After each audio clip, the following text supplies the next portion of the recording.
देखिए 3-4 साल से ये डिमांड थी यहाँ के लोगों की और ये पुलिया टूट गई थी, काफ़ी एक्सीडेंट भी यहाँ पे हुए, मगर क्यों नहीं काम हो पा रहा था।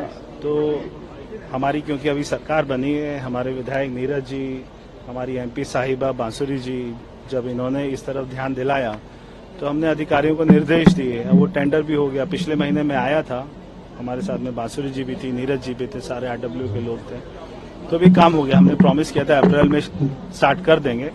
तो 7 करोड़ 30 लाख रुपए का काम है, 11 महीने में कंप्लीट हो जाएगा।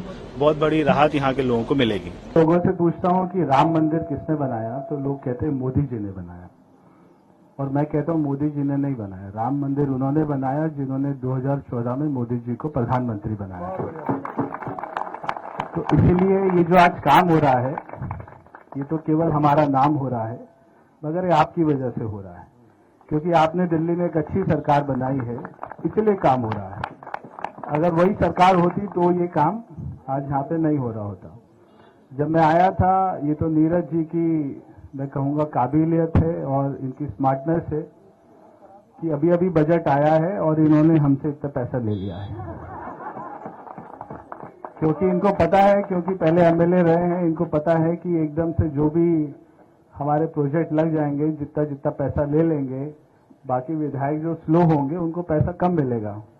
जब मैं आया था उस दिन मैंने अधिकारियों से पूछा कि कितना पैसा लग जाएगा, तो मुझे शायद ऐसा रफली आइडिया था कि 2-2.5 करोड़ में हो जाएगा।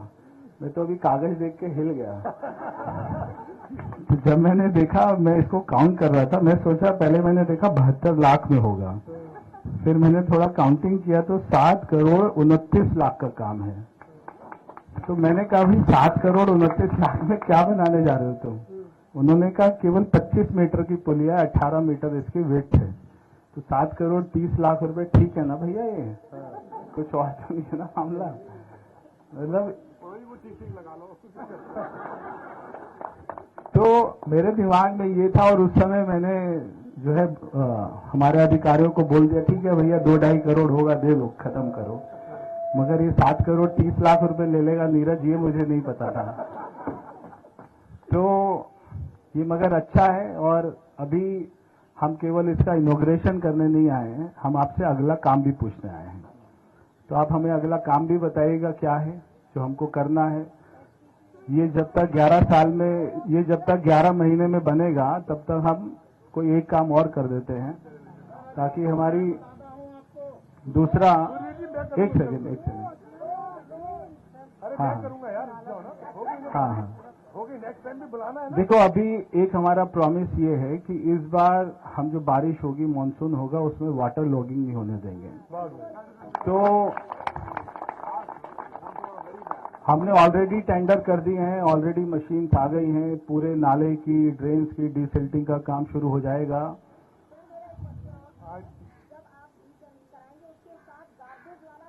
साथ ही उठाएगा, बिल्कुल बिल्कुल, चिंता ही नहीं करो।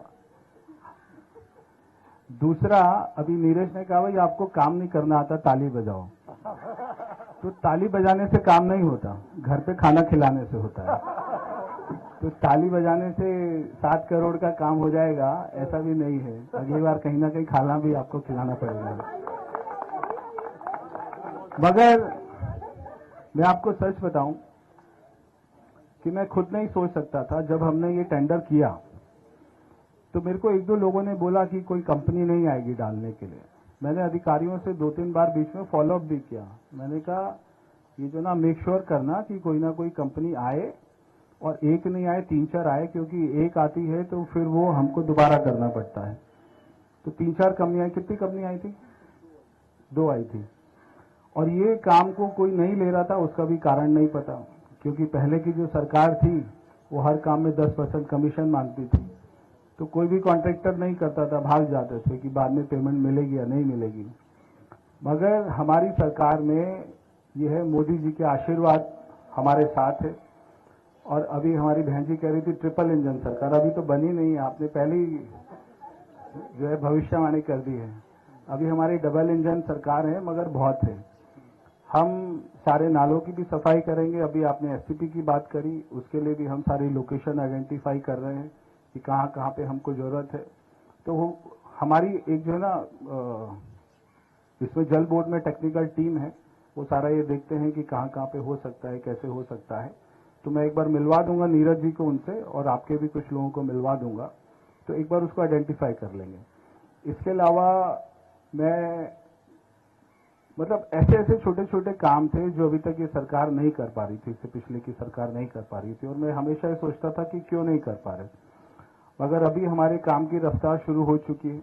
पूरे आपको यमुना का रिवर फ्रंट भी बना के दिखाएंगे, ताकि शाम को 7 बजे खाना खाने के बाद में आप वहां पे घूमने भी जाएंगे, सुबह योगा भी करेंगे, जॉगिंग भी करेंगे, सैर भी करेंगे, ये सारे काम करेंगे। दिल्ली को एक अच्छी दिल्ली बनानी है। अभी जो भी काम होते थे फायर फाइटिंग मोड में होते थे, ये कोई खराब हो गया इसको ठीक कर दिया, ये खराब हो गया, कोई भी मास्टर प्लान नहीं था, कोई भी एक्शन प्लान नहीं था। अभी हम जो भी काम करेंगे, सीवर की लाइन को चेंज करेंगे, पानी की लाइन को चेंज करेंगे, रोड बनाएंगे, ये सारा मास्टर प्लान के अकॉर्डिंग करेंगे। क्योंकि आने वाले सालों में भी जो भी पॉपुलेशन हमारी बढ़ेगी, तो उसमें कैसी रोड्स होने चाहिए, कहाँ फ्लाईओवर्स होने चाहिए, कितना डीकंजेस्ट हो, तो ये सारी चीजों को देखकर करेंगे। कल हमने एक मीटिंग करी, तो उसमें जो एक तो सावित्री सिनेमा के वहां पे सामने सिंगल लेन का फ्लाईओवर है, खाली वन साइड चलता है, हमने उसको डबल का भी हमने बोल दिया है करने के लिए। और एक आपने देखा होगा धोला कुआं से जब आते हैं, एयरपोर्ट से हम आते हैं, तो वहां पे लेफ्ट साइड में पुलिस स्टेशन है पुराना, वहां से पूरा लेफ्ट पे जो स्लिप लेन है उसमें पूरा जाम लगा रहता है। तो हमने कल उसको भी बुलाकर वो भी सॉल्व करा दिया, वहां से पुलिस स्टेशन हटा रहे हैं ताकि रोड को चौड़ा करें, और उसको दिल्ली पुलिस को पैसा दे देंगे, वो अपना नया पुलिस स्टेशन बनाएंगे। ऐसे ही चाहे वो शिव मूर्ति में हमने वहां पे नई रोड बनाई है, द्वारका एक्सप्रेसवे बनाया है, मगर वहां पे जाम लगने लग गया है, तो अभी उसको भी देख रहे हैं। तो ऐसे जितने भी डीकंजेशन पॉइंट्स हैं उनको सॉल्व कर रहे हैं, जितने वाटर लॉगिंग पॉइंट्स हैं उनको सॉल्व कर रहे हैं, पीने plus encroachment. We are also identifying some roads जहां पर हम उसको वन वे ट्रैफिक करें। कल हमने इसके बारे में भी बात किया है। तो कुछ ऐसी भी हम कुछ ऐसा प्लान करेंगे, आपको अच्छा लगेगा, मगर दिल्ली रहने लायक लगे, सुंदर लगे, हमको प्राउड हो दिल्ली पे। मगर क्या सर, अभी फ्लाईओवर के नीचे जितने जो है ना स्पेस होता है वो भी सब खराब होता है, उसको भी हम पूरा जो है ना ब्यूटिफिकेशन कर रहे हैं। सारे जितने सेंटर वर्ज होता है उसका भी ब्यूटिफिकेशन अच्छे से कर रहे हैं ताकि वो लॉन्ग लास्टिंग रहे। तो बहुत सारे कदम उठा रहे हैं, और ये सब इसलिए उठा रहे हैं कि हमारे साथ में हमारी एमपी साहिबा जो है इतनी मेहनती हैं, और वो सीनियर लॉयर भी हैं, तो हमें बिल्कुल कोई भी कोर्ट कचहरी का भी डर नहीं है कि वो संभाल लेंगी। और नीरज बसोया जैसे हमारे पास में, और हमारे पाशा साहब, उस दिन मैं गया था वहाँ पे पंप स्टेशन देखते हैं मूलचंद पे, तो ये वहाँ पे मौजूद थे हमारे मंडल अध्यक्ष। तो बहुत अच्छी टीम है, बहुत अच्छा आपको काम करके दिखाएंगे। इसके बाद में मैंने 5-6 राउंड रखे हुए हैं। मेरी कॉन्स्टिट्यूंसी है न्यू दिल्ली, बिल्कुल साथ में ही, वहाँ पे जो है 24 झुग्गी क्लस्टर्स हैं, और एक एक क्लस्टर ऐसे जहाँ पे 500 झुग्गी है, मगर 5 केवल पानी के नल के थे। तो ऐसे 9000 मकान है झुग्गी झोपड़ी के, उनमें केवल वहाँ पे 150 पानी के नल के थे। अभी बांसुरी जी ने वहाँ पे हर झुग्गी में एक नल दे दिया, यानी कि 9000 बस्ती में 9000 झुग्गी में एक एक नल दे दिया, 9000 नल पास कर दिया हमने काउंसिल की मीटिंग में। तो ऐसी अच्छी एक हमारी टीम बन गई है, बहुत अच्छा काम करेंगे। अभी आप हमें अगले काम बताते रहिए, वो भी करते रहते हैं। सारा पैसा डेफ कोल में ना खत्म हो जाए, बस इस बात की चिंता है। प्रधानमंत्री श्री नरेंद्र मोदी जी ने दिल्ली के देवतुल्य मतदाता के साथ एक वचन करा था कि आप भाजपा के डबल इंजन की सरकार दिल्ली में लेकर तो आइए, मैं अपने आप को दिल्ली के विकास के लिए खपा दूंगा। आज का ये शिलान्यास जो हुआ है पुलिया का, आदरणीय बड़े भाई मंत्री श्री परवेश साहिब सिंह जी के करकमलों से, ये उसी वचन पूर्ति का एक उदाहरण है कि कथनी और करनी में कोई अंतर नहीं है। 2 महीने पहले यहाँ पर परवेश भाई साहब आए थे, हमारे बहुत ही कर्मठ जुझारू विधायक नीरज बसोया जी के साथ। हमारी पार्षदा यहाँ पर अनीता जी भी मौजूद हैं। हम सब यहाँ पर आए थे इंस्पेक्शन के लिए और परवेश भाई साहब ने हमसे वचन किया था कि अप्रैल के महीने में हम लोग यहाँ पर श्रीफल अर्पित कर देंगे। आज दुर्गा अष्टमी जी के इतने पावन पर्व पर चैत्र नवरात्र भी चल रहे हैं, यहाँ आकर हमने शिलान्यास करा है। 11 महीने के अंदर अंदर ये पुलिया बनकर तैयार होगी। करीब 7 करोड़ 30 लाख का इसमें खर्चा है। मैं बहुत धन्यवाद देती हूँ माननीय मुख्यमंत्री आदरणीय रेखा गुप्ता जी का कि उन्होंने हमारी गुहार सुनी, इसको सैंक्शन करा।